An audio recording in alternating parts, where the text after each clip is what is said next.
네, 안녕하세요. 오늘은 3월 26일입니다. 그리고 513회 오전 정기 세미나를 시작하는 세미나를 하는 날이고요. 오늘 공부할 논문은 유실된 쓰레기 조사, 카보베르데의 외딴섬 산타루치아에 쌓인 해양 쓰레기 패턴이라는 논문을 가지고 공부를 하겠습니다. 오늘 발제해 주실 분은 이소영, 김혜주 연구원이십니다. 네, 발제 부탁드립니다. 네, 안녕하세요. 네, 오늘은 카보베르데의 산타루치아에서 쌓인 해양 쓰레기 패턴에 관한 논문을 훑어보겠습니다. 우선 간단하게 개요를 살펴보면 이 논문은 카보베르데 군도에 위치한 산타루치아 섬에 대해서 연구를 진행했는데요.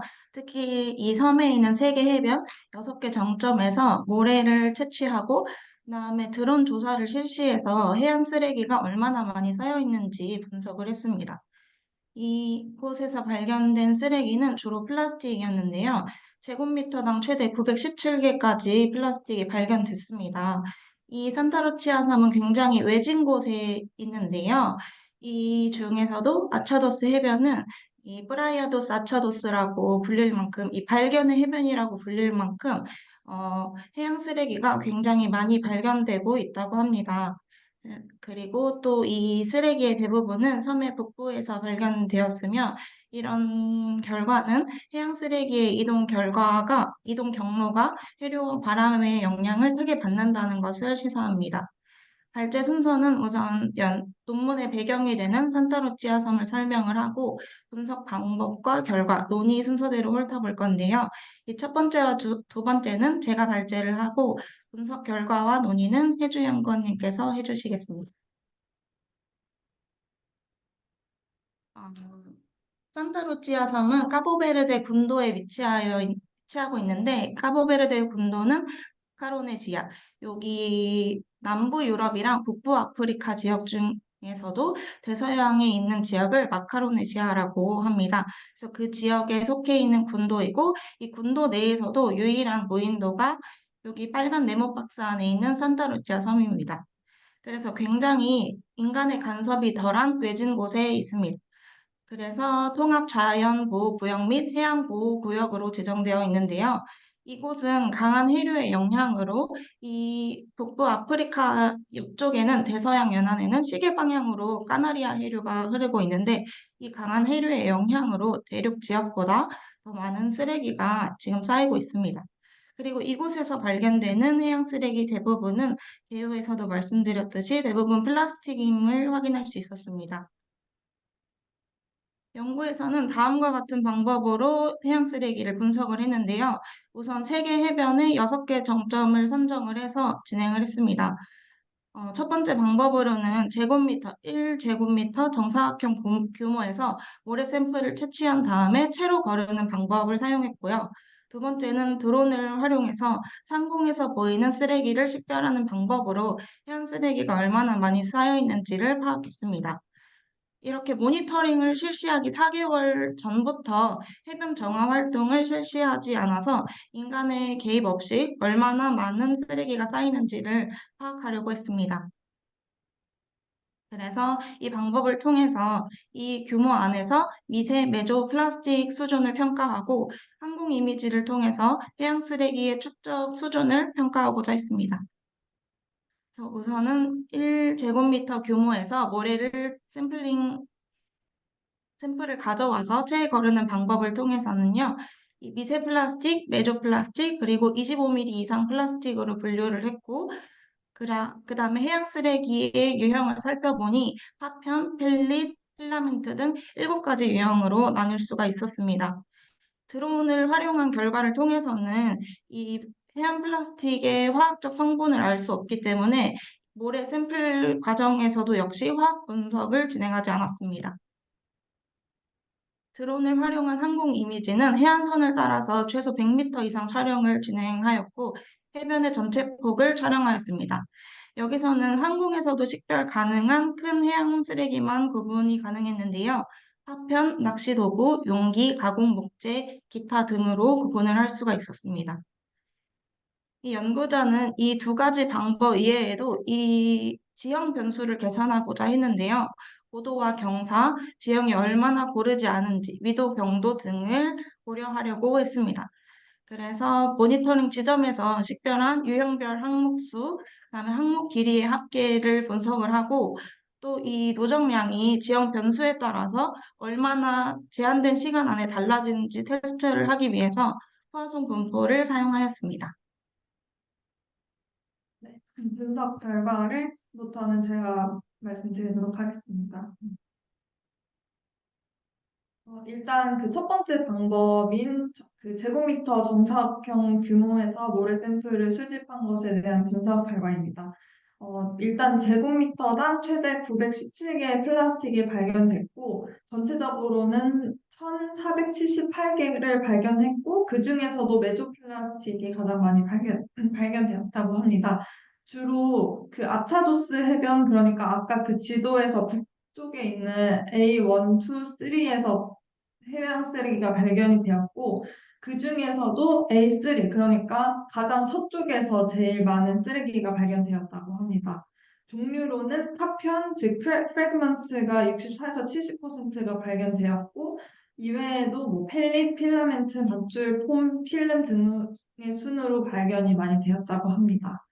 그리고 그 미터당 그 길이의 총합을 또 따로 측정을 했는데 이 개수랑 길이의 총합 간에 또 반드시 상관관계가 있는 것이 아니라는 점을 카이제곱 테스트를 통해서 발견을 했다고 하고요. 그 밑에 이제 표를 보시면 제가 파란색 박스 안에 들어있는 것이 이 첫 번째 모래 샘플 수집을 분석한 결과를 나타내고 있습니다. 그래서 보시면 A1, 2, 3, 그러니까 F1, F2, PT에서는 거의 발견되지 않았는데 A1, 2, 3에서 가장 많이 발견되었고 그 중에서도 그 A3에서 제일 많이 그 항목이 나타난 것으로 나오고 있습니다.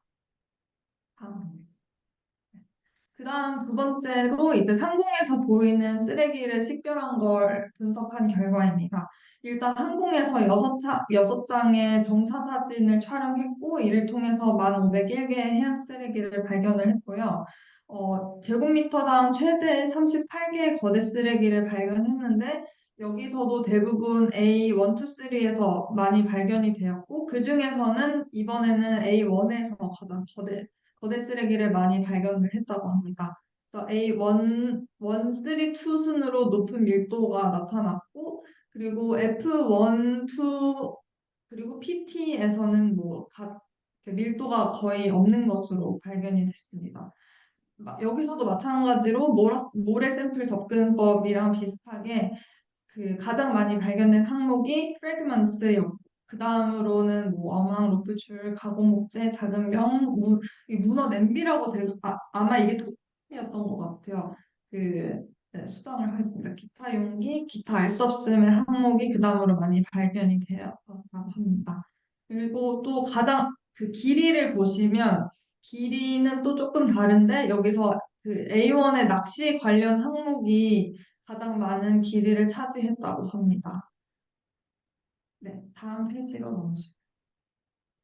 그래서 이 방법 1이랑 2를 통해서 수집한 해양 쓰레기 통계를 이제 분석한 결과 이 1이랑 2 간에 유의미한 좀 상관관계가 항목수에 있다는 것을 발견을 했고 네, 그걸 통해서 공간 모델링을 이제 해봤을 때 이 지금 보이시는 그림과 같이 나타나는데 해변의 해발 고도가 낮고 경사가 높은 곳, 그러니까 물가나 식생에 가깝고 또는 조수가 물러갈 때 그 물이 다시 바다로 흘러가는 통로 역할을 하는 그 해곡에 해양 쓰레기가 쌓일 확률이 높은 것으로 여기서는 예측을 하고 있었고요. 그리고 대형 쓰레기가 또 많이 쌓이는 데에서, 그러니까 대형 쓰레기를 또 따로 봤었는데 여기서 많이 쌓이는데 중요한 그 두 변수가 북향 해변 높은 고도에 있는 것으로 분석을 하고 있었습니다. 그다음 그 분석 결과를 가지고 이제 디스커션을 진행을 했을 때 다른 카보베르데에서 다른 섬에서 또 이런 조사가 이루어졌었는데 그 결과랑 유사하게 여기 조사에서도 북부 해변에서 대부분의 해양 쓰레기가 발견이 되었다고 합니다. 지금 여기 산타루치아 섬 말고도 카보베르데에 있는 다른 섬에서도 마찬가지로 북부의 해변에서 대부분의 해양 쓰레기가 발견이 되었다고 하고요. 이것은 이 섬 내에서 해양 쓰레기 이동 경로가 해류와 바람의 영향을 크게 받는다는 것을 시사하고 있습니다. 특히 이 섬 주변에 해류가 되게 강한데 그게 이 리서큘레이션 존이라는 재순환 구역을 형성을 해서 해양 근처에 해변 근처에 해양 쓰레기를 유지하는 역할을 하고 있다고 하고요. 그리고 특히 이 섬 근처에서는 동쪽에서 서쪽으로 해류가 흘러가는데 이 섬에 도착한 대형 쓰레기가 이제 동쪽에 쌓이고 그래서 아까 그 두 번째 드론을 통해서 파악을 했을 때는 A1 지금 화면에서 보이는 그 북쪽의 첫 번째, 그러니까 맨 오른쪽 꼭지에 있는 게 A1이거든요. 그래서 A1에서 드론 조사를 했을 때는 제일 많이 보였고, 즉, 거대한 해양 쓰레기가 A1에서는 많이 보였고, 모래 샘플링을 통해서 확인을 했을 때는 북쪽의 가장 서쪽인 A3에서 가장 많이 발견이 되었다고 합니다. 그래서 연구진들은 해류를 따라서 해양 쓰레기가 북쪽으로 일단 흘러 들어오는데, 그러니까 북동쪽에서 흘러 들어오는데, 동쪽에서 서쪽으로 이동을 하면서 파편화된 것으로 추정을 하고 있습니다. 네, 이런 접근 방식을 통해서, 이거는 또 다른 그 현장 샘플링 방법과 드론 촬영 방법을 비교한 부분인데요. 이를 통해서 그 두 가지 방법을 활용하면서 좀 상호 보완적으로 다양한 유형의 해양 쓰레기를 이해할 수 있는 사례인 것을 알 수 있었습니다. 여기서 연구진들이 짚었던 거는 이제 드론 샘플링을 통해서는 모래 밑에 있는 물체를 감지하기 어려웠고, 그리고 크기랑 색상 관련한 문제로 인해서 과소평가가 발생할 수 있는 점을 인지하고 있었지만, 이 항공 이미지를 통해서 해변 모니터링을 더 빠르게 진행하고 광범위한 스냅샷을 제공받을 수 있었기 때문에 이 두 방법을 활용한 것으로 나타났고, 그리고 이 연구에서 특히 A1의 경우에는 그러니까 A1이 가장 북동쪽에 있는 지점이었는데 여기가 현장 샘플링을 통해서 제곱미터당 5개의 거대 쓰레기 밀도를 확인을 하였는데 드론 촬영을 통해서도 5개의 거대 쓰레기 밀도를 확인해서 좀 유의미한 결과값이었다. 그러니까 이 두 가지 방법이 그러니까 드론을 통해서도 모니터링을 진행을 하는 것이 유의미하다. 이런 시사점을 도출하였습니다. 네. 마지막으로는 이제 결론 부분인데요.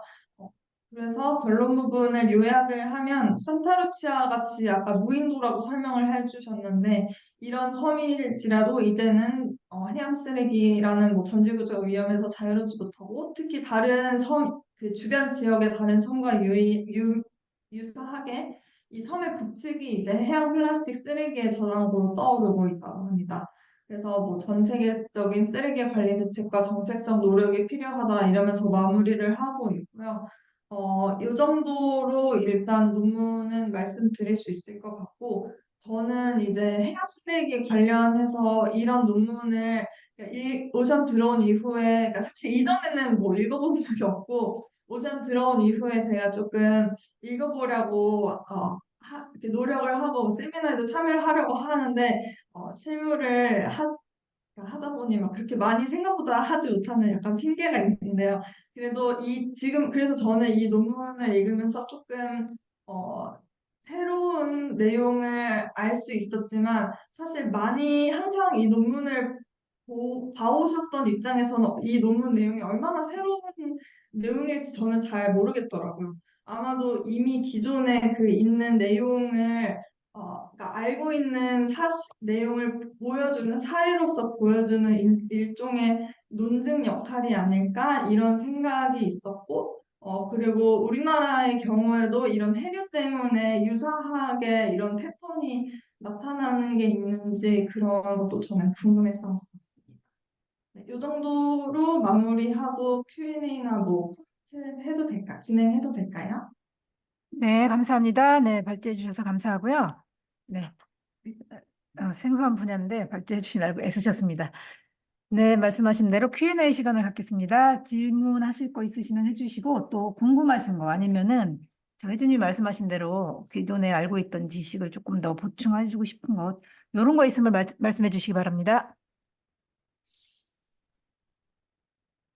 제가 궁금했던 건 요거 샘플링 순서가 1m 쿼드렛에서 쓰레기를 모래 샘플을 하고 나서 드론 촬영을 했겠죠. 네, 근데 그런 그렇게 하면 것으로 안 될 것 같은데 그렇게 한 것 같아서 제가 좀 궁금했어요. 쉽게 말해서 드론 촬영을 먼저 하고 이미지를 먼저 얻은 다음에 모래 샘플을 해가지고 제거를 해야 되는데 이 설명대로 보면 순서가 물론 뭐 1m 쿼드렛이지만 그걸 제거를 하고 촬영을 했다고 하니 이게 좀 이상하다 싶었는데 그런 것 같죠? 네, 그런 것으로 저희도 이해하고 있습니다.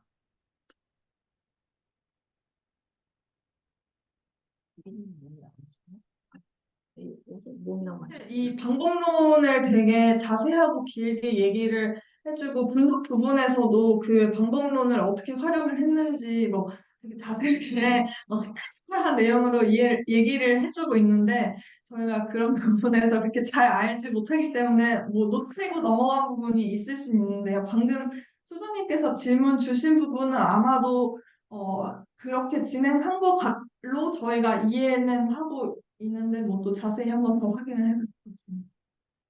네, 그 발제하느라고 수고하셨고요. 그림에 그림 2에 보면은 네, 이미지 픽셀들이 있잖아요. 네. 이 픽셀들이 하나하나가 크기가 어떻게 되죠? 이게 1m 1제곱 1m 곱하기 1m. 우리도 이거 할 수 있습니까? 이거 보니까 이걸 1m 1m 안에 있는 쓰레기를 매뉴얼로 했다 그러더라고. 이게 일일이 사진을 보면서 그 안에 있는 쓰레기 양을 이렇게 측정을 했어요. 근데 이제 이게 인공지능으로 한 게 아니고 그냥 사진 보면서 사람이 이렇게 측정한 거예요. 근데 이게 픽셀이 엄청 많잖아요. 네. 그리고 이제 이 결과를 보면은 1제곱미터 안에서 그 매크로 크기의 그 쓰레기가 아까 몇 개 있죠? 25개? 1제곱미터에 1제곱미터. 아니 매크로 크기. 또 25개? 저기 뭐 얘기하신 거예요? 지금 픽셀 얘기하시는 거죠? 아니요. 그냥 그 샘플한 1제곱미터에서 거요? 샘플한 거 보면은 마이크로 매크로에서 매크로에서 84개 뭐 정도 되고요. 84개면은 네, 쓰레기가 엄청 많은 거죠. 그러니까요. 저는 이게 조금 1제곱미터당. 그래서 그렇다면은 그 1 곱하기 1 제곱미터의 이미지 안에서 매뉴얼로 예, 골라내는 게 쉽지가 않아. 어마어마한 일인데 그러니까 이거 일일이 보면서 프래그먼트까지 이게 측정하기가 쉽지. 그게 어떻게 가능했을까요? 좀 그런 것도 있고 노력이 일단 저 같은 경우는 만약에 이걸 한다 그러면 1제곱미터의 코드에서 한 3개 정도는 할 것 같은데 딱 한 개만 이렇게 해가지고 음. 실제 그 마이크로하고 그 메조하고 구분한 게 딱 그 1제곱미터 곱하기 1제곱미터 한 개만 해서 한 게 좀 처음에 너무 좀 왜 한 개만 했지? 하는 생각이 딱 들었었고요. 그에 대해 제 의견을 말씀드리면 이 섬이 이게 작잖아요. 그리고 걸어갈 수 있는 거리라고 해서 작은 섬에 대한 거를 고려하면 분포는 그닥 그래도 하나씩만 하는 거는 드론은 100m를 해변의 길이는 100m가 나오긴 한 거지. 뭐 그래서 3개 정도는 뭐 똑긴 하지만 괜찮다. 근데 100m에 4개 하잖아요. 그게 고려했을 때는 아, 3개를 한 해변에 세 정점으로 한 거니까. 그렇지. 아, 이게 그런데 정점이 하나가 100m라고 그렇네, 생각했을 때 그렇네. 하나, 둘, 3개란 거거든요. 그리고 300m를 한 해변에 저쪽 저기 아니요, 아니, 해변은 하나인데 한 해변은 해변 안에서 세 그거 군데 한 코드에서 거네. 3개 났다고 생각하면 아, 내가 되는데 잘못한 거다. 50m, 50 곱하기 50을 넣는데 여기는 100m 곱하기 100m를 넣으니까 그게 작아 보이진 않는다는 뜻이에요. 그렇네. 우리 쿼드랄라도 우리 미세한 거하고 아주 비슷하게 한 거예요. 음. 근데 쿼드렛이 큰 거지 더. 우리 4배나 되는 거예요, 면적이 사실 2배가 아니라. 비도 5cm. 어쨌든 저 드론 이미지를 15m 높이에서 뽑아가지고 15m. 촬영해가지고 그거를 픽셀을 1제곱미터로 다 나눈 다음에 그 안에 있는 쓰레기를 프래그먼트냐 뭐냐 이렇게 구분을 일일이 했는데 그게 25mm 이상이라는 거죠. 그래서 25mm 쓰레기를 정확하진 않을 것 같아요. 15m에서 이렇게 했다는 게 조금 프레그먼트가 글쎄요, 좀 그래서 내 의아해요. 아까 좀 소장님 얘기했듯이 드론을 먼저 찍고 그 픽셀만큼 그 지역하고 비교를 하기 위해서 그 모래 샘플링을 하지 않았나 이 생각이 듭니다. 근데 그러니까 반대로 네, 반대로 해야 해가지고 대표님 얘기처럼 몇 개를 더 했으면 저 드론 이미지와 현장 샘플링 결과를 비교하면 오히려 더 재밌는 결과가 나왔을 건데 다한 거예요, 이거는 해변을 다. 그냥 한마디로 얘기하면 처음에 저는 이 논문 이제 어제 방법론까지 읽고 퇴근하면서 와 이거 너무 재밌는 우리 오션에 데이터 팀과 모니터링 팀과 또 발제를 하는 국제협력 팀까지 팀 간 협업으로 해볼 만한 너무 좋은 지도자라고 생각했는데 결론적으로 보면 쓸데가 없어요.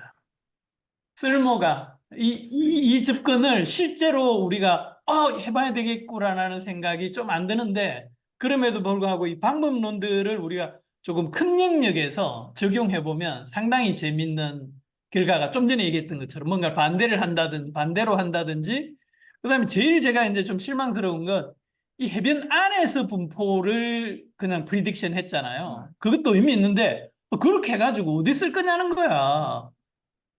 우리가 실제로 해양쓰레기 관리에 써먹어야 되잖아요. 근데 저기 보면 대충 저기 모델링 네, 저기 색깔 이렇게 돼 있는 거 네. 저걸 통해서 어느 해변은 어디에 많이 쌓인 테니까 그쪽으로 좀 많이 좀 계속 좀 집중 관리. 그러니까요. 그게 큰 영역이면 의미가 있는데 해변 안에서는 눈으로 봐도 알 수 있고 하기야 저거는 사진으로 봐도 알 수 있고 한 걸 좀 전에 얘기한 것처럼 그 많은 노력을 해가지고 저 히트맵을 만들어서 어디다 써먹냐는 거지. 중요한 건 저기에서 A1, A2, A3를 저기에서 이동하는 거를 해류 뭐 이렇게 해석을 했어요. 네. 그게 같은 얘기인 게 사실 A1, A2, A3라는 지름은 우리 경험으로는 저기 해류를 가지고 설명할 만큼 한 해변이야. 한 해변이에요. 좁은 데야. 거기를 그렇게 해석했다는 게 좀 의아해요. 의아하고 그 의욕은 넘쳤으나 저도 비슷한 의견을 좀 받았어요. 재밌긴 했는데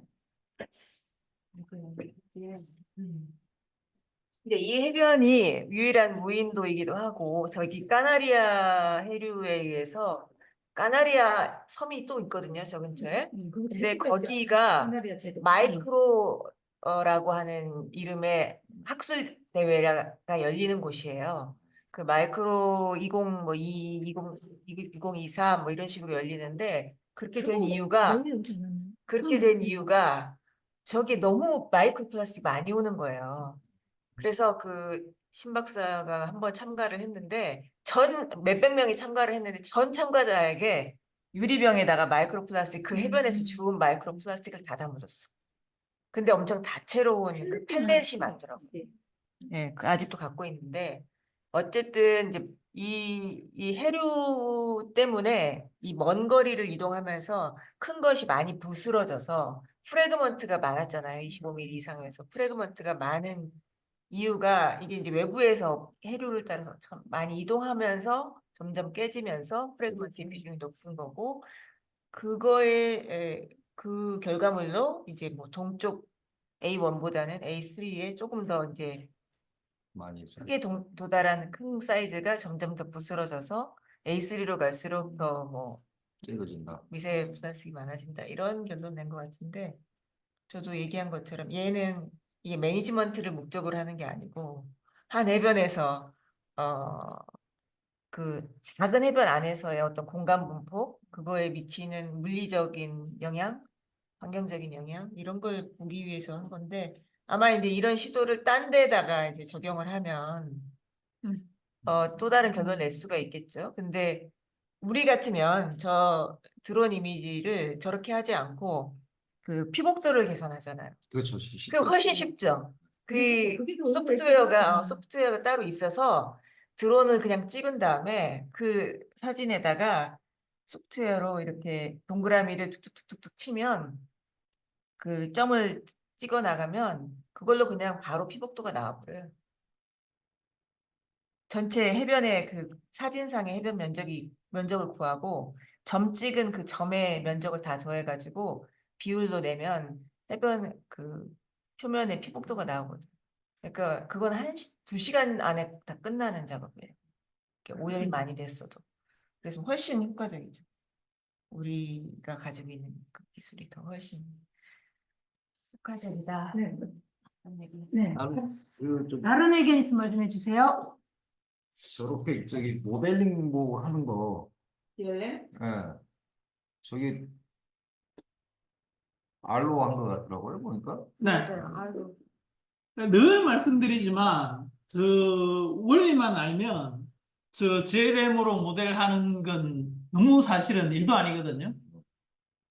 요 데이터를 이렇게 불러들여서 GLM 해 라고 한 다음에 그 결과를 다시 프리딕트 내 GLM으로 분석한 결과를 가지고 프리딕트 해서 내가 원하는 데이터 셋이건 프레임이건 어디다 넣어줘 하면 그냥 결과 나와요. 그럼 쟤는 그냥 지도에다가 그린 것 뿐이야.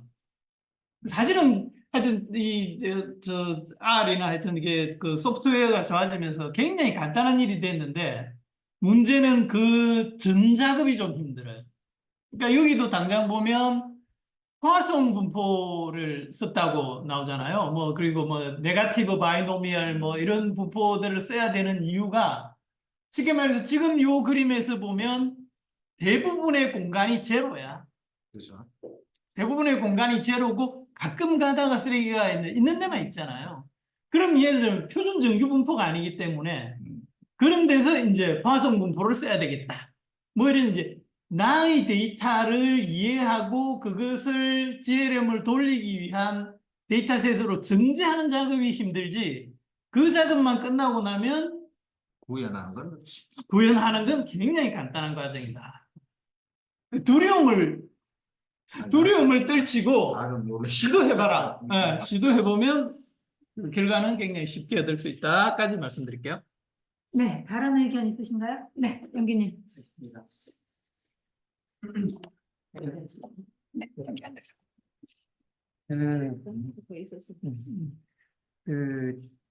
저의 질문은 일단은 그 산타 루치아의 그 해변이 어떻게 생겼는지 사진을 봤어요. 위성 영상이랑. 그런 거를 봤을 때 일단은 다른 해변과는 조금 다른 게 이제 그 쓰레기 말고 원래 뭐 돌도 있고 약간 나무 같은 것도 있고 여러 가지가 많잖아요. 근데 여기 해변 같은 경우는 되게 깔끔해요. 약간 다른 돌 없고 뭐 이렇게 매끈매끈하다 해야 되나? 쓰레기만 이렇게 쓰레기랑 다른 거랑 헷갈릴 만한 게 없어 보여요.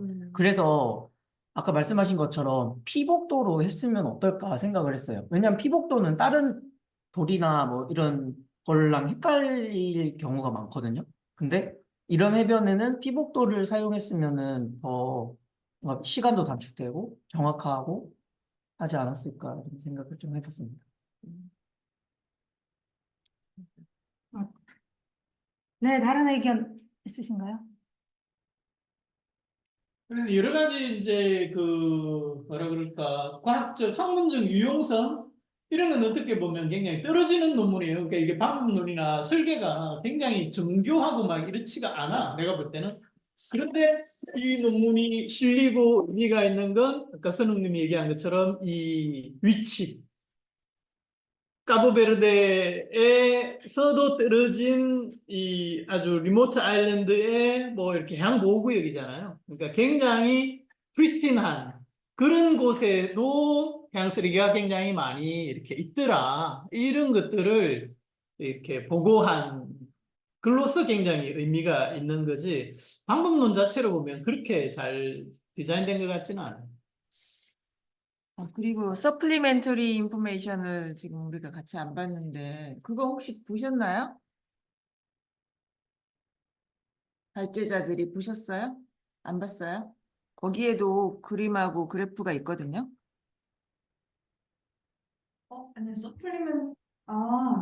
아니, 미처 확인을 못했어. 아, 그래. 그럼 한번 서플리멘트를 한번 띄워보시죠. 여기 지금 금방 띄울 수 있어요. 거기 그 텔레그램에 원드라이브도 올리고 있어요. 원드라이브에서 바로 그 세미나 발제할 때 서플리멘터리가 있는지 꼭 확인해가지고 그게 있을 경우에는 그것까지 같이 봐야 돼요. 서플리멘터리에 유용한 정보를 숨겨놓는 경우가 많아. 나는 이게 좀 아쉬웠던 게, 여기 있구나. 17시간 전돼 있는 저 같은데 워드. 네. 여기 그림이 여기 있었구나. 그림상으로 보면 그렇게 더러워 보이진 않아요. 이거 화면 공유해야지. 화면을 크게 해서. 여기서 공유할게요. 네. 보시나요? 크게, 그리고 크게. 더 크게, 더 크게. 네, 거기 보시면은 쭉 내려보세요. 쭉 내려보시면. 그림이 있어요. 위경도, 그 다음에 요거는 샌드 샘플 결과죠. 이 PT라고 하는 그 정점의 데이터고요. 샌드 샘플 결과가 그렇죠. 테이블 첫 번째였고, 얘가 이미지에서 분석한 거죠. 그래서 쭉 그냥 밑에 내려가시면 그림이 있어요. 이거 보시면 이렇게 돼 있죠. 그래서 이제 2mm 기준으로 했을 때 이 어떤 것들이 나왔는지를 보여주는 그림이에요. 그래서 이런 그림들은 한 번씩 봐두면 좋을 것 같고, 우리가 며칠 후에 모니터링 나갈 때도 현장에서 미세 플라스틱을 좀 확인할 때 미세나 이거는 이제 미세가 아니고 2mm 이상이니까 얘는 메조죠, 메조 크기의 항목들을 확인을 해보고요. 그다음에 넘어가면 이런 것도 있고 쭉 넘어가시죠. 네. 근데 사실 내 생각에는 사진은 나숙이었어. 사진 안에서 그 사이즈 별은 나숙이었어. 섞였어요. 근데 좀 더 내려가 보세요. 계속. 여기 보시면 여기 좀 크게 해보세요. 그럼 지금 이 사람들이 A1, A2, A3에서 쿼드렛을 놓고 찍은 사진들이 보이는데 사실 쿼드렛만 봤을 때는 그렇게 쓰레기가 많아 보이지는 않는데 그렇다면 더욱더 쿼드렛을 조금 더 했으면 좋지 않았을까 하는 생각이 드는데 어쨌든 여기 보면은 이제 이 하나의 그래프에다가 여러 가지를 담았는데 이제 왼쪽과 오른쪽 6개 정점에서 오른쪽은 쓰레기가 거의 없었기 때문에 막대 그래프로 나타내지 않았고 A1, A2, A3만 여기다 지금 표시를 한 건데 맨 왼쪽이 막대에서 마이크로 플라스틱이고요. 중간이 메조, 여기 주황색. 네. 그다음에 맨 오른쪽이 매크로고 단위는 리터당 개수와 무게 이런 식으로 표현을 했어요. 그래서 요런 데이터들을 보면 좀 더 쉽게 이해를 할 수 있잖아요. 공부할 때. 조금 넘어가시면 밑에도 또 있고 밑에도 이제 이미지 데이터에서 개수 여기 무게를 뭐 해놨나요? 무게를 어떻게 했지? 무게가 아니라 랭스네, 길이. 쓰레기의 제일 긴 단면?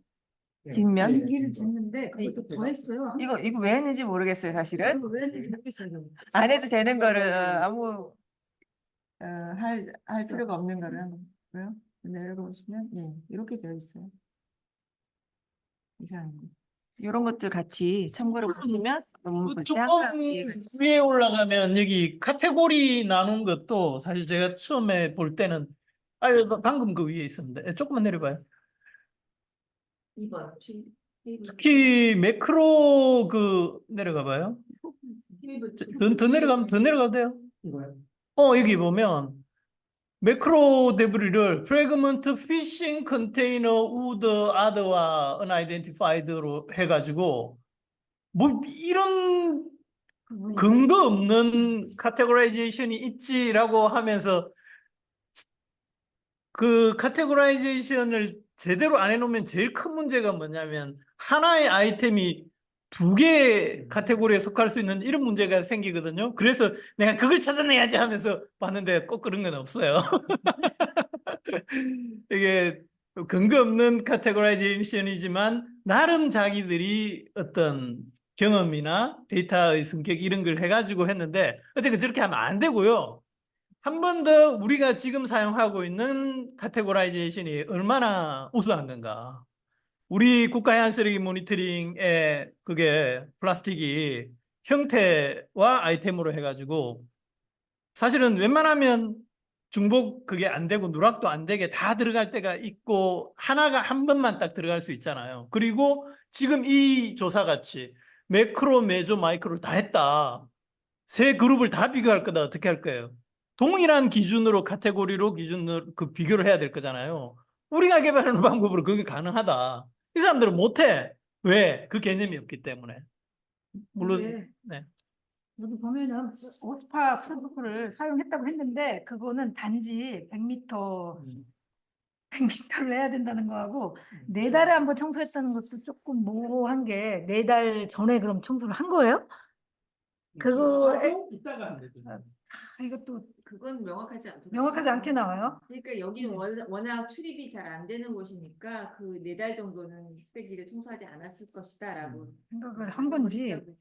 그리고 오스파를 봤으면 이 구분이 아까 얘기하신 대로 재질별 구분이 지금 우리 국가해양쓰레기 모니터링처럼 재질 구분은 노아나 우리나 이렇게 저를 지키는 거고 그 오스파도 섞여 있어서 어쨌든 간에 그 따라 있더라면 다른 거하고 비교할 수가 있는데 그거 100m라든지 뭐 아니면 해변 조건 빼고는 안 봤나 봐요 아마. 네. 방법을 잘 모르는 사람들이에요. 제 생각에도 잘 모르는 사람 같은 게 그 랭스는 또 왜냐는 거예요. 그 랭스를 또 써버렸어. 그리고 그거에 대한 상관관계를 봤어요. 이것도 안 하고 나오지 당연히. 당연히 이게 이상하고 하나는 또 이 크리스컬러스 테스트는 평균 비교를 한 건데 단순히 그냥 평균 비교를 해서 어디가 높았다 낮았다 해서 의미가 있다 없다 하면 될 거를 이 기술하는 것도 저는 좀 애매모호했어요. 네. 드론으로 저걸 항목을 보고 이렇게 분류가 하잖아요. 식별이 어느 정도 되는 것만 이렇게 좀 항목으로 이렇게 나누지 않았다. 그래도 기준이라는 거는 항상 분류할 때 기준이라는 게 있어야 근데 되는 여기 건데. 보면은 이제 25mm 이상의 그 크기에 대해서 항공 이미지를 가지고 분류를 했는데 그 안에서도 프래그먼트가 제일 많았단 말이에요. 그렇죠. 참 어떻게 잘 찾았어요. 어떻게 색깔이 좀 특이하니까 아까 여기 머리 색깔하고 완전히 틀리니까 그래요. 1대10 팽했다는 얘기는 그렇게 그냥 뭐지 넓혀가지고 맞다는 얘기지 뭐. 그리고 그런 네 번인가? 음. 네 번인가 이렇게 돌려가면서 네. 간다고. 그래서 그게 더 잘 보여요. 그렇게 되면 이런 생각이 좀 들었어요. 저는. 이런 생각이 들었고 이 통계도 사실은 떴는데 그다음 이 사람들이 통계를 잘 모르고 쓴 것 같다는 생각이 저는 들었습니다. 그 파이스퀘어 제곱은 여기에 뭐죠? 카테고리별로 크기별로 구성을 봤으면 그거의 구성비가 크기별로 어떻게 다른지 또는 해변별로 달라서 그게 의미가 있다 없다 이런 걸 보는 걸로 알고 있는데 크로스컬러스 하이스퀘어드 테스트 이렇게 돼 있는데 그거는 크로스컬러스 평균 비교를 한 거예요, 그죠? 네. 그 표현이 이거 알고 쓴 건지 모르고 쓴 건지 제가 아, 봐도 이건 저도 그게 제일 불만이었고 궁금했는데 이 사람들이 하려고 했던 걸 쉽게 말해서 카이스케어로 하는 것도 가능해요.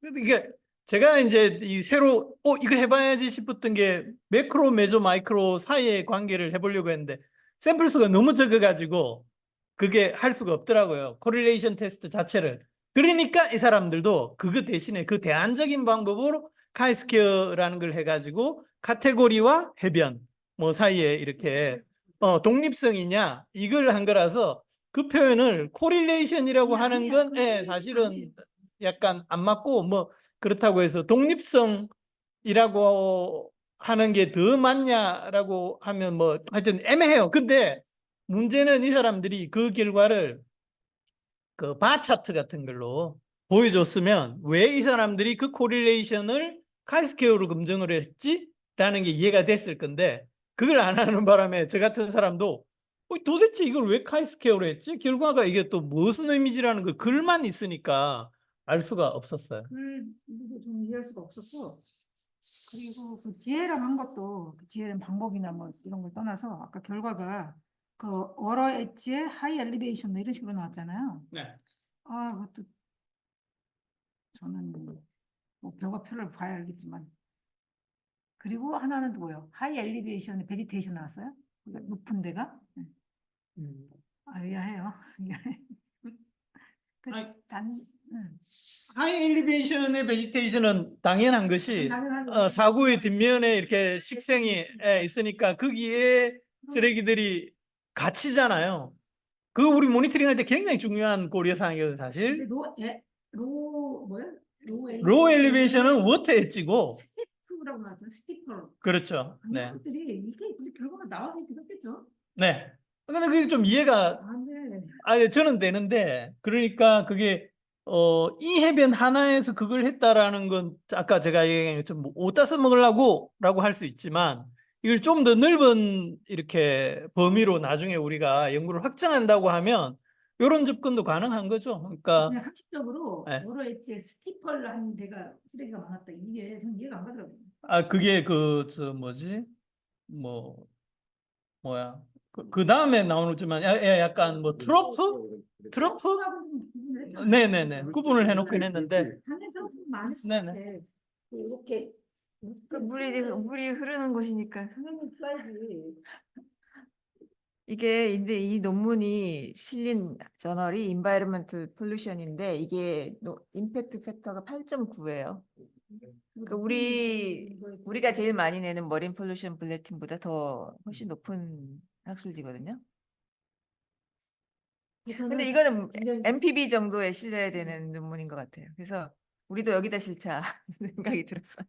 근데 아까 말씀드린 것처럼 이 사이트가 굉장히 유럽 사람들이나 국제적으로 이렇게 관심을 가질 만한 사이트이고 요 제일 끝에 요 디스커션의 마지막 문단의 중간쯤 보면 The marine debris density we found on Achados Beach far exceeds the recommended European threshold of 20 매크로리터 아이템 per 100m of beach length 나오잖아요. 그러니까 유럽은 지금 MSFD 법에 의해서 사실은 의무적으로 이런 모니터링 조사를 평가를 하게 되어 있거든요. 그러니까 그런 이 리모트한 프리스틴한 바다 거북 서식지에 그런 결과가 있어야 되잖아. 그러니까 그런 접근을 했기 때문에 이건 궁금한 거지. 보는 사람들이. 네, 입스트랙트 시작에 바다거북 하길래 바다거북 얘기가 얼마나 나오나 했어요. 그랬더니 맨 뒤에 좀 잠깐만 내가 표시해 놓은 논문이 없어갖고 놓쳤는데 그 100m당 20개죠. 그 머린 스트래터지 for MSFD라는 그 유럽에 적용되는 기준 상으로 보면 좋은 환경 상태가 되려면 100m당 쓰레기가 20개 이하여야 된다고 되어 있거든요. 근데 지금 여기는 1m당 지금 20개니까 아까 20 몇 개였으니까 엄청나게 많은 거잖아요. 우리나라도 치면 100m에 우리 몇 개죠? 400, 500.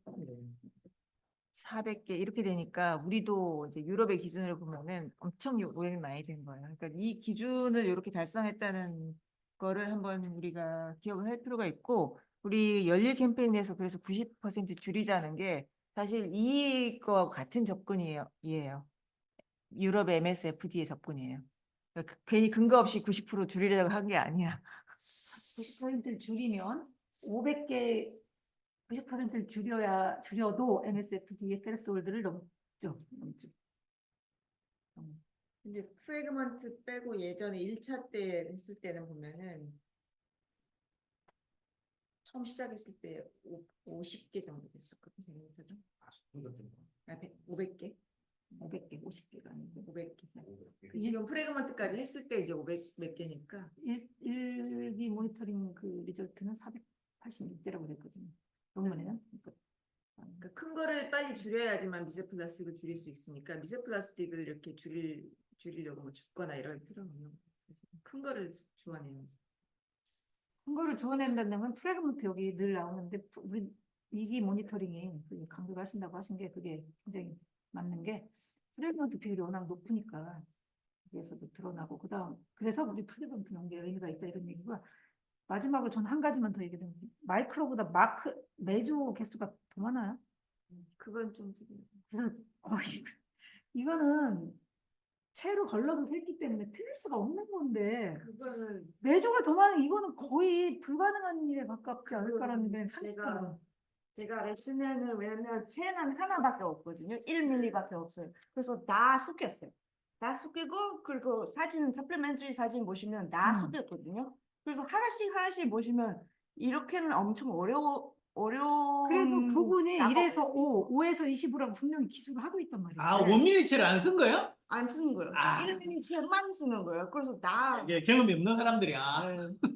근데 그래서 길이는 부분을 자기들이 길이를 써줬다는 얘기는 길이를 하나하나 재면서 분류를 한 거죠. 네. 근데 메조가 많다고 마이크로보다. 그래서 그 다른 장점 다 없는 것 같아요. 매뉴얼리 네. 와. 결과에서 근데 그것도 괜찮은 접근일 수 있어요. 우리 5mm 채를 쳤을 때 채 사이를 이렇게 이동해 버리는 게 있잖아요. 아니 네. 어디가나 메조가 더 많아. 어쨌든 네. 왜 이 얘기를 드리냐면 우리 같은 경우는 메조하고 라지 마이크로 이 비율이 몇 배가 아니라 뭐 100배, 몇백 배 이렇게 많거든요. 그거는 EPS가 우리나라가 많다라는 걸 고려하지 않아도 그런 거예요. 그건. 프래그먼트도 그렇고 어떤 재질도 맞아요. 100배 뭐 이렇게 근데 우리나라만 그런 게 아니고 다른 데도 1에서 5mm가 가장 높은 사이즈로 나와야 이 분류가 제대로 제대로 됐다. 됐다라고 말할 수 있어요. 라고 우리가 짐작할 수 있는데 이거는 특이한 점점이어서 이렇다 이라고 말하기 너무나 명백한 거예요. 근데 이렇게 되면 이제 전체적인 방법론이 약간 의구심이 좀 들었어요, 사실은. 맞아요. 그때 그 미세는 아주 쉽게 FTR도 안 찍고 폴리머도 안 찍고 그래서 할 수 있으면 요즘에 영신이 이렇게 달리 이렇게 전문 얘기를 그리고 한방적이죠? 네, 바늘로 그냥 찍어봤다고. 소팅만 하고 끝났습니다. 스팀마다 끝났어요. 안 찍어도 돼, 안 찍어도 돼. 잠깐만. 이제 시간이 많으니까 막 별일의 이야기가 다 나오네요. 우리 10분 남았습니다. 매크로에 모니터링 할 때 우리처럼 프래그먼트나 뭐 파이버 형태나 폼드 형태로 서브 플라스틱을 서브 카테고리로 나눈 사례가 없죠. 네, 저는 전 세계적으로. 그거를 강조합시다. 네. 이번 논문에서. 질문 더 있으실까요? 그리고 여기서 그냥 저는 그냥 리마인드로 다 읽어보신 분은 아시겠지만 여기서 드론으로 한 게 딱 38% 놓쳤다고 돼 있거든요. 이런 것도 내봐야 된다고. 여기니? 네. 네, 내보면 재밌겠죠? 나중에 뭘 할 때 디자인할 때 음. 드론으로 한 게 38% 놓친다는 거죠. 쓰레기를. 마크로 같은 경우. 그 다음에 10cm에 심지어 68%의 쓰레기가 있었다. 이거는 68%는 논문마다 달라요. 피터 라이언도 이런 논문에서 막. 네. 근데 이게 어떻게 보면 굉장히 설득력 있는 게 우이도 가보면 이게 좀 증명이 되는 게 거기는 파도 그 검정 부자도 한 계절에 한 바람이 세게 불면 다 묻혀버려서 최근에 가신 분이 박경화 선생님이시거든요. 제가 서울에 한번 와서 뭐 하셨냐니까 위주 갔다 오셨대요. 쓰레기가 많더냐고 했더니 지금 굉장히 많아야 된대요. 그랬더니 없다는 거예요. 그 사진을 봤는데 별로 없어요. 별로 없네요. 그랬더니 아유 선생님 다 묻혀 있어요. 이러더라고요. 거기 바람이 굉장히 세잖아요.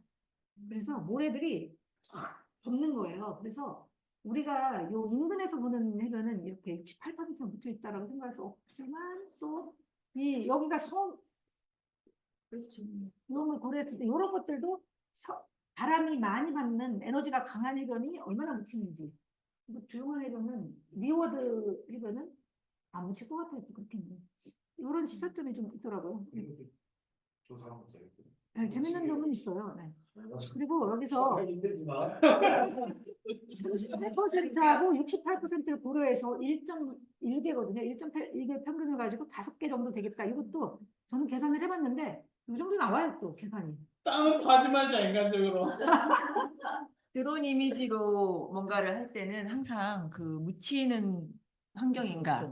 그러니까 모래하고 바람이 센 곳인가를 항상 염두에 둬서 해석을 해야 됩니다. 네. 여기가 지금 우이도 사진인데 이 안 가보셨죠, 여러분들? 지금 신안에 있는 우이도라고 배로 가면 목포에서 3시간 가야 되는 거리인 곳이고 여기가 지금 보호구역이잖아요.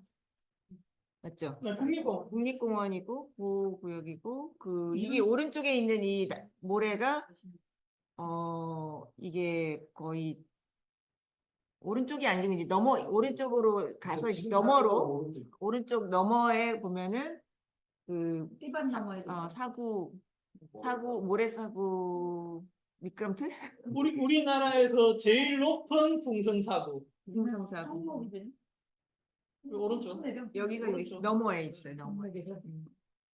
그래서 여기가 우리가 지금 관심을 많이 가지고 있는 곳이고 우리 오션의 첫 논문이 나온 곳이기도 한데 11년도에 조사해가지고 논문을 처음으로 낸 건데 이 검정부자가 원래 이 지역의 오래된 그 환경 이슈였어요. 그런데 제가 지금 빨간색 부자로 바뀌어가고 있어요. 빨간색, 파란색, 총천연색으로 바뀌는 중이에요. 저게 문제다라는 걸 중국 정부가 알고 중국 정부 내에서 저걸 못 쓰게 하는 그런 정책을 펼쳐가지고 다른 청천연색 우표를 바꿨는데 그게 또 떨어져 갖고 또 밀려오네. 지난 그래가지고. 제이슨도 보여줬잖아요. 그렇죠. 이게 그래서 대만에도 많이 발견이 되고 우리나라에 저게 많아지고 있어요. 그거 좀 제가 생각나는 거는 아까 묻혔다는 거 되게 생각이 났고 그다음에 저기 저쪽으로 산 넘어가면 띠반나무 해변이라는 데가 있고 이쪽으로 넘어가면은 동목해변이라는 데가 있고 얘는 성춘해변이거든요. 근데 동목에는 쓰레기가 없어요. 근데 여기는 이렇게 많다는 얘기지. 그게 섬을 이따 봅시다. 달라요.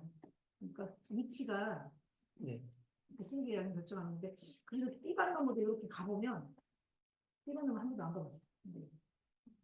근데 길이 없어요. 궁금한 거죠. 얘처럼 이렇게 한 해변에서 북쪽을 향한 해변, 남쪽으로. 그러면 이 우리도 하나만 가지고도 논문을 쓰겠어요. 여기는 많고 여기는 네. 없다는 거. 저 띠반나무 있잖아요. 네.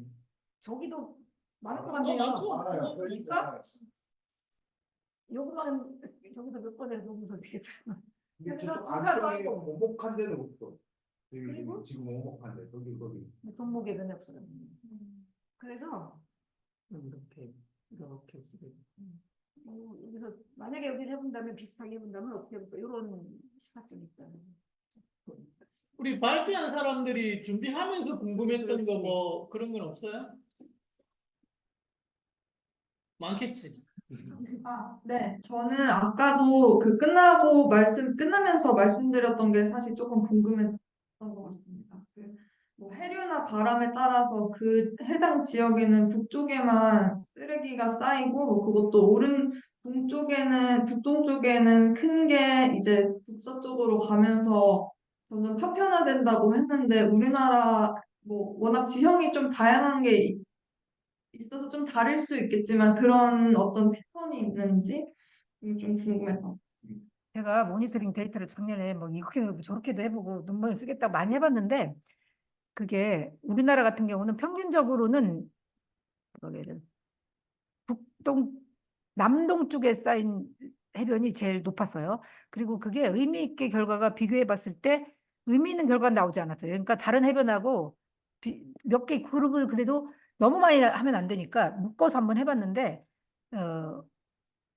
남동 쪽의 해변이 많이 나오는 영향이 그 칠구룡포하고 어디죠? 우리 여기 거제 그 영향을 많이 받아서 그쪽이 많이 나오는데 바람이 우리가 생각할 때는 그 북서쪽에서 불어올 때 겨울 데이터를 보고 북서쪽에 있는 특히나 서해안에 있는 데이터가 그러니까 정점들에서 쓰레기가 많이 나왔으면 이렇게 해석이 쉬운데 사실 잘 그렇게 나오지 않더라고요. 이렇게 기술할 만한 의미 있는 거는 나오지 않았어요. 예를 들어서 그래서 5차, 6차만 가지고 해변 방향별로 이렇게 해봐도 차이가 나지 않는 게 이렇게 해도 거제 두모가 높고 포항, 구룡포, 칠포 쪽이 높고 뭐 여름 데이터만 가지고 해도 그쪽이 높고 이런 식으로 돼서 좀 그렇지만 이런 건 있을 것 같아요. 바람이 불어오는 해변하고 그 영어로는 뭐 리워드 해변, 윈드워드 해변 요 해변을 다시 구분을 해서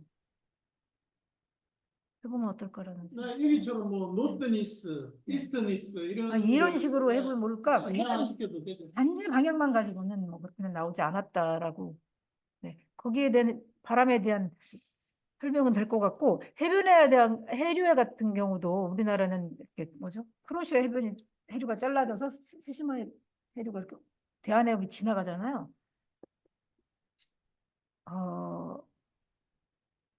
그렇게 했을 때 그게 또 해류는 그 방향이 그거잖아요. 1년 내내 그렇게 흐르는. 그래서 저는 그거에 대해서 분석하기는 조금 했어요. 네. 겨울에 뭐 북쪽에서 내려오는 건 연안으로 내려오고 올라가는 건 뭐 해류 뭐 따뜻한 해류 달라서 그런 건 어떤 말이에요. 뭐 해변 방향의 또 쓰레기 영향은 우리가 외국인 쓰레기 조사했을 때는 중국에 이렇게 뭐 남쪽에서 주로 오는 쓰레기, 북쪽에서 오는 쓰레기가 또 다르거든요. 예, 그래서 지금 여기 좀 전에 봤던 저 금정 부자 같은 경우에는 전형적으로 북쪽에서 온단 말이에요. 그러니까 그건 북쪽으로 보고 있는 해변에 겨울철에 많다. 뭐 이런 결과가 우리 보고서에도 있어요. 그리고 한 해변 안에서 들어왔다가 바람에 의해서 한쪽으로 몰려가지고 거기에 쌓인다 이런 결과도 그 김성규 교수가 인천에서 연구해가지고 낸 논문에 그런 양상이 보여요. 그래서 그 논문에서지 싶은데 미세 플라스틱 샘플링 할 때 반드시 해변의 양쪽 끝을 포함하고 가운데도 하고 뭐 이런 식으로 해야 한 해변 안에서 공간 분포를 보여줄 수 있다. 뭐 이런 논의도 있습니다. 그냥 아, 그거 저 지금 그냥 김민수 천만 교수님 얘가 정점의 분포가 비슷해요. 네. 저 인천의 그 서울 쪽으로 안쪽으로 들어간 거 바깥쪽인데 그 농도가 확연히 달랐는데 비슷하다는 생각이. 네, 유나님. 유나님 말씀해 주세요. 네, 그냥 시간이 많아서 이런저런 얘기하시니까 저도 그냥 좀 첨언을 하면 개인적으로 궁금했던 건데요. 지금 말씀하셨던 것들이 저는 아무래도 인천 쪽에 많이 갔다 보니까 그 해류의 영향을 위쪽은 서해 위쪽은 덜 받는 것 같거든요. 거기는 항상 그 말씀하신 쓰시마나 뭐 쿠로시오 해류처럼 지나는 강력한 해류보다는 북서풍 영향을 많이 받는 것 같은데 근데 그래서 해류보단 바람이라고 생각하고 있었고 근데 아까 말씀하셨던 것처럼 사고 같은 데는 너무 빨리 덮어버리는 거예요. 하루 만에 덮어버리더라고요. 눈에 보였던 쓰레기들이. 그래서 이게 그러니까 땅을 파서까지 이거를 하긴 진짜 어렵긴 한데 어 그거를 청소를 안 한 구역을 그냥 짧게 하루에 이렇게 서해 위쪽 특히 조사를 했을 때 그게 과연 밀려드는 장기간의 쓰레기, 뭐 한 달 이상의 쓰레기를 얼마나 수치로 담을 수 있을까 하는 궁금증이 좀 평소에 있었거든요. 오늘 하시는 얘기를 재밌게 듣긴 했는데, 물론 뭐 개인적인 경험을 논문에 이렇게 뭐 반박하는 건 좀 위험도가 있다고 생각하지만 그냥 평소에 궁금했던 거라서 오늘 하시는 말씀을 좀 들었고 이게 만약에 연구에 좀 더 반영이 될 수 있다면 어떤 방향이 있을 수 있을까라는 생각을 하면서 좀 듣고 있었습니다.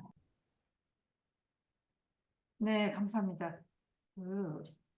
그렇게 해변에 나가서 보셨을 때 뭐 잘 묻힌다든지 이런 것들은 진짜 해변 조사를 많이 해본 경험으로서 알 수 있는 거기 때문에 네, 이런 의견 감사합니다. 네, 또 다른 의견이나 질문 없으시면 시간이 지금 11시 29분이어서 마치도록 하겠습니다.